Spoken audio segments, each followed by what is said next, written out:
जोगिया के भेष धेने ऐला शिव जोगिया बैसी गेला यमुना किनार गे माई बैसी गेला यमुना किनार गे माई अलख जगावे जोगी धुनी रमावे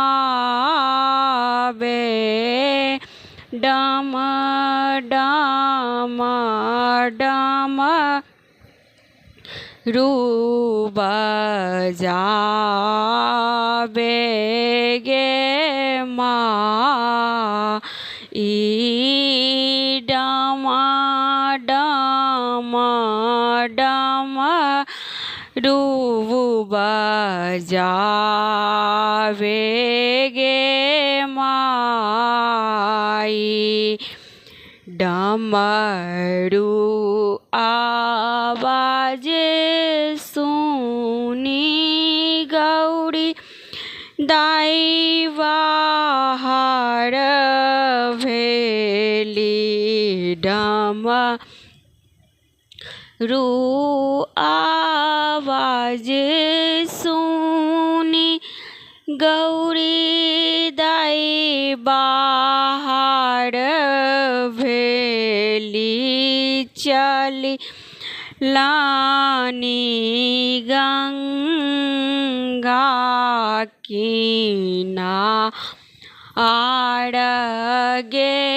माई चली गे लानी गंगा किनार गे माई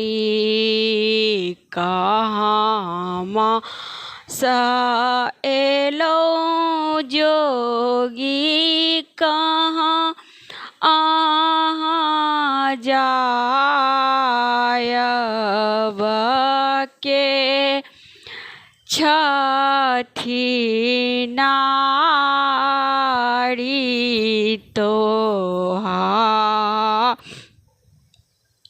रगे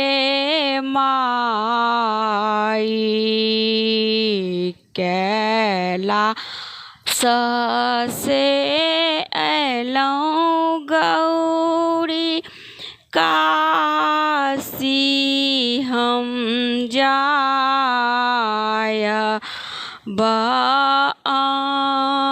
बाहीं छी नारी हमार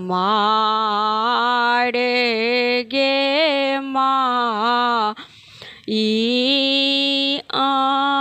आहीं छी नारी हमार गे माई एतबे बचन जावा सुनलानी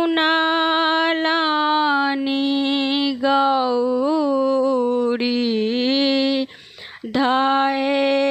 लेली जोगिया के संग गे माई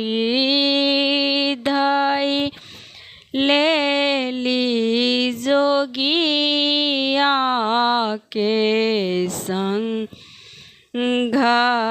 गे माई